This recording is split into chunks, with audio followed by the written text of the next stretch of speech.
Court ಕಟಕಡೆಯಲ್ಲಿ ಧಮಕಿವೀರ Rajiv Gowda remand ಅರ್ಜಿ ಸಲ್ಲಿಸಿದ್ದಾರೆ. ಶಿಡ್ಲಘಟ್ಟ ಪೊಲೀಸರು 10 ದಿನಗಳ ಕಾಲ ಕಸ್ಟಡಿಗೆ ನೀಡುವಂತೆ ಅರ್ಜಿಯನ್ನ ಸಲ್ಲಿಸಲಾಗಿದೆ.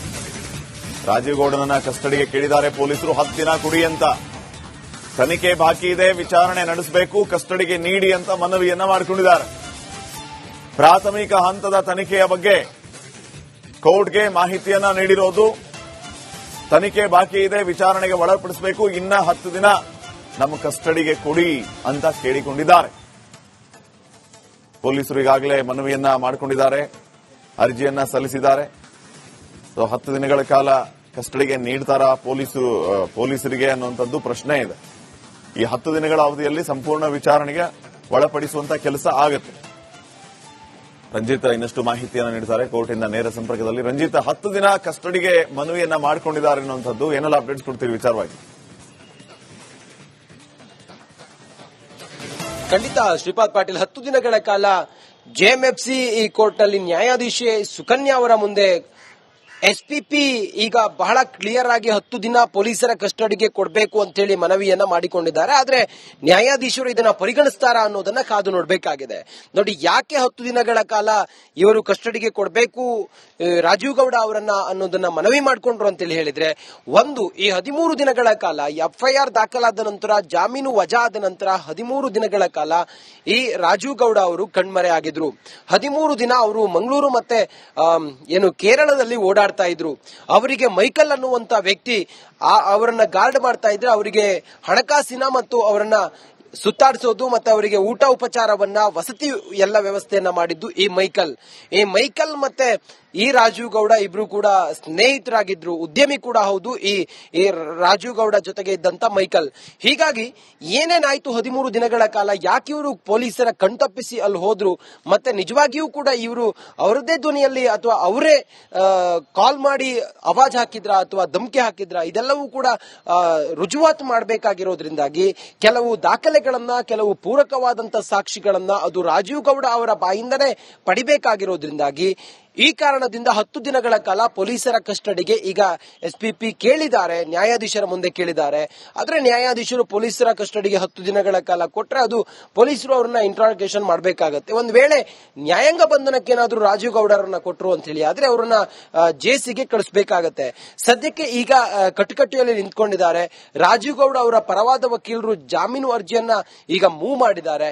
ಅದೆಲ್ಲದರ ಹೊರತಾಗಿ ಇವರನ್ನ 10 ದಿನಗಳ ಕಾಲ ಕಸ್ಟಡಿ ಕೊಡಬೇಕು ಅಂತ ಹೇಳಿ ಪೊಲೀಸರ ಪರವಾದ ವಕೀಲರು ಇಲ್ಲಿ ನ್ಯಾಯಾಧೀಶರ ಮುಂದೆ ಮನವಿಯನ್ನ ಮಾಡಿಕೊಂಡಿದ್ದಾರೆ.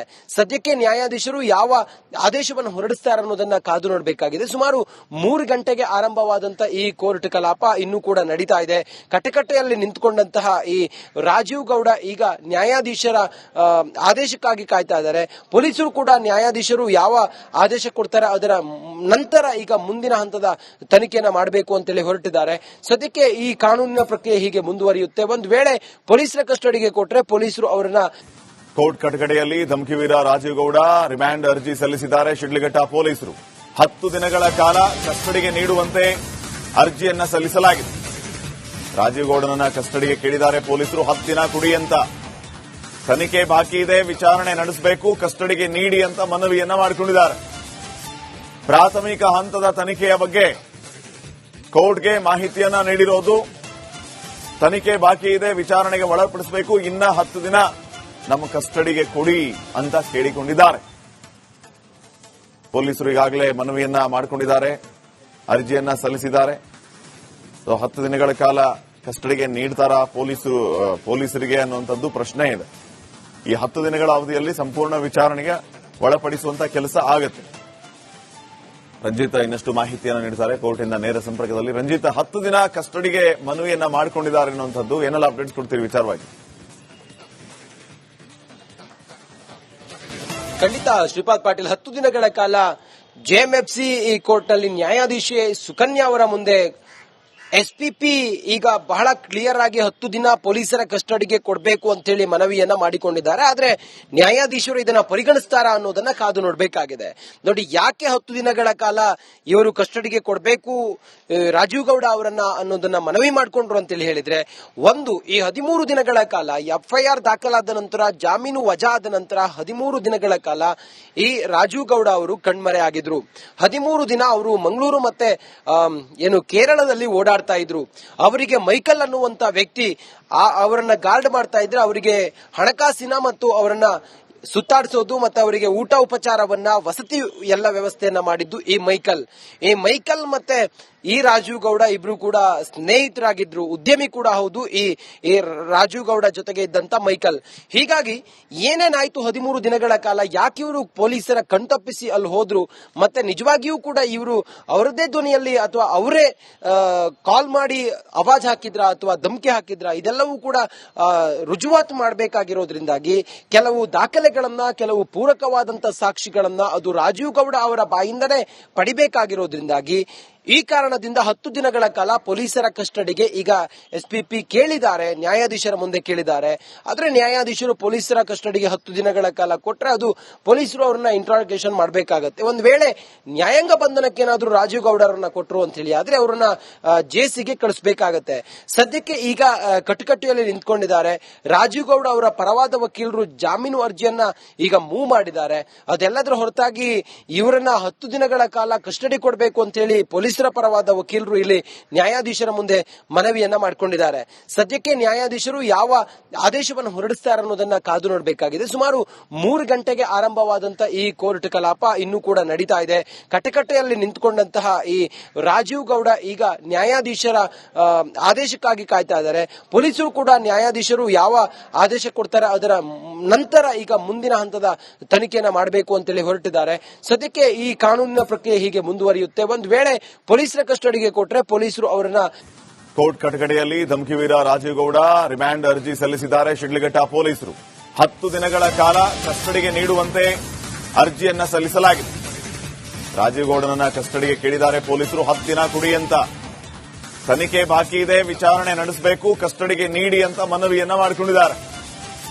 ಪ್ರಾಥಮಿಕ ಹಂತದ ತನಿಖೆಯ ಬಗ್ಗೆ ಕೋರ್ಟ್ಗೆ ಮಾಹಿತಿಯನ್ನ ನೀಡಿರೋದು, ತನಿಖೆ ಬಾಕಿ ಇದೆ, ವಿಚಾರಣೆಗೆ ಒಳಪಡಿಸಬೇಕು, ಇನ್ನ 10 ದಿನ ನಮ್ಮ ಕಸ್ಟಡಿಗೆ ಕೊಡಿ ಅಂತ ಕೇಳಿಕೊಂಡಿದ್ದಾರೆ. ಪೊಲೀಸರು ಈಗಾಗಲೇ ಮನವಿಯನ್ನ ಮಾಡಿಕೊಂಡಿದ್ದಾರೆ, ಅರ್ಜಿಯನ್ನ ಸಲ್ಲಿಸಿದ್ದಾರೆ. 10 ದಿನಗಳ ಕಾಲ ಕಸ್ಟಡಿಗೆ ನೀಡ್ತಾರಾ ಪೊಲೀಸರಿಗೆ ಅನ್ನುವಂಥದ್ದು ಪ್ರಶ್ನೆ ಇದೆ. ಈ 10 ದಿನಗಳ ಅವಧಿಯಲ್ಲಿ ಸಂಪೂರ್ಣ ವಿಚಾರಣೆಗೆ ಒಳಪಡಿಸುವಂತ ಕೆಲಸ ಆಗುತ್ತೆ. ರಂಜಿತ್ ಇನ್ನಷ್ಟು ಮಾಹಿತಿಯನ್ನು ನೀಡುತ್ತಾರೆ ಕೋರ್ಟಿಂದ ನೇರ ಸಂಪರ್ಕದಲ್ಲಿ. ರಂಜಿತ್, 10 ದಿನ ಕಸ್ಟಡಿಗೆ ಮನವಿಯನ್ನ ಮಾಡಿಕೊಂಡಿದ್ದಾರೆ ಅನ್ನುವಂಥದ್ದು, ಏನೆಲ್ಲ ಅಪ್ಡೇಟ್ಸ್ ಕೊಡ್ತೀರಿ ವಿಚಾರವಾಗಿ? ಖಂಡಿತ ಶ್ರೀಪಾದ್ ಪಾಟೀಲ್, 10 ದಿನಗಳ ಕಾಲ ಜೆಎಂಎಫ್ಸಿ ಈ ಕೋರ್ಟ್ನಲ್ಲಿ ನ್ಯಾಯಾಧೀಶೆ ಸುಕನ್ಯಾ ಅವರ ಮುಂದೆ ಎಸ್ಪಿಪಿ ಈಗ ಬಹಳ ಕ್ಲಿಯರ್ ಆಗಿ 10 ದಿನ ಪೊಲೀಸರ ಕಸ್ಟಡಿಗೆ ಕೊಡಬೇಕು ಅಂತ ಹೇಳಿ ಮನವಿಯನ್ನ ಮಾಡಿಕೊಂಡಿದ್ದಾರೆ. ಆದ್ರೆ ನ್ಯಾಯಾಧೀಶರು ಇದನ್ನ ಪರಿಗಣಿಸ್ತಾರಾ ಅನ್ನೋದನ್ನ ಕಾದು ನೋಡಬೇಕಾಗಿದೆ.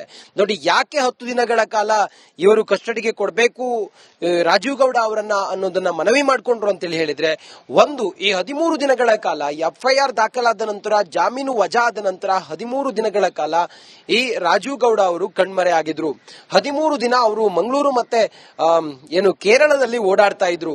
ಅವರಿಗೆ ಮೈಕಲ್ ಅನ್ನುವಂತ ವ್ಯಕ್ತಿ ಅವರನ್ನ ಗಾರ್ಡ್ ಮಾಡ್ತಾ ಇದ್ರೆ, ಅವರಿಗೆ ಹಣಕಾಸಿನ ಮತ್ತು ಅವರನ್ನ ಸುತ್ತಾಡಿಸೋದು ಮತ್ತೆ ಅವರಿಗೆ ಊಟ ಉಪಚಾರವನ್ನ, ವಸತಿ ಎಲ್ಲ ವ್ಯವಸ್ಥೆಯನ್ನ ಮಾಡಿದ್ದು ಈ ಮೈಕಲ್ ಮತ್ತೆ ಈ ರಾಜೀವ್ ಗೌಡ ಇಬ್ರು ಕೂಡ ಸ್ನೇಹಿತರಾಗಿದ್ರು, ಉದ್ಯಮಿ ಕೂಡ ಹೌದು ಈ ರಾಜೀವ್ ಗೌಡ ಜೊತೆಗೆ ಇದ್ದಂತ ಮೈಕಲ್. ಹೀಗಾಗಿ ಏನೇನಾಯ್ತು 13 ದಿನಗಳ ಕಾಲ, ಯಾಕೆ ಇವರು ಪೊಲೀಸರ ಕಣ್ತಪ್ಪಿಸಿ ಅಲ್ಲಿ ಹೋದ್ರು, ಮತ್ತೆ ನಿಜವಾಗಿಯೂ ಕೂಡ ಇವರು ಅವರದೇ ಧ್ವನಿಯಲ್ಲಿ ಅಥವಾ ಅವರೇ ಕಾಲ್ ಮಾಡಿ ಆವಾಜ್ ಹಾಕಿದ್ರ ಅಥವಾ ಧಮಕಿ ಹಾಕಿದ್ರ, ಇದೆಲ್ಲವೂ ಕೂಡ ರುಜುವಾತು ಮಾಡಬೇಕಾಗಿರೋದ್ರಿಂದಾಗಿ ಕೆಲವು ದಾಖಲೆಗಳನ್ನ, ಕೆಲವು ಪೂರಕವಾದಂತ ಸಾಕ್ಷಿಗಳನ್ನ ಅದು ರಾಜೀವ್ ಗೌಡ ಅವರ ಬಾಯಿಂದನೇ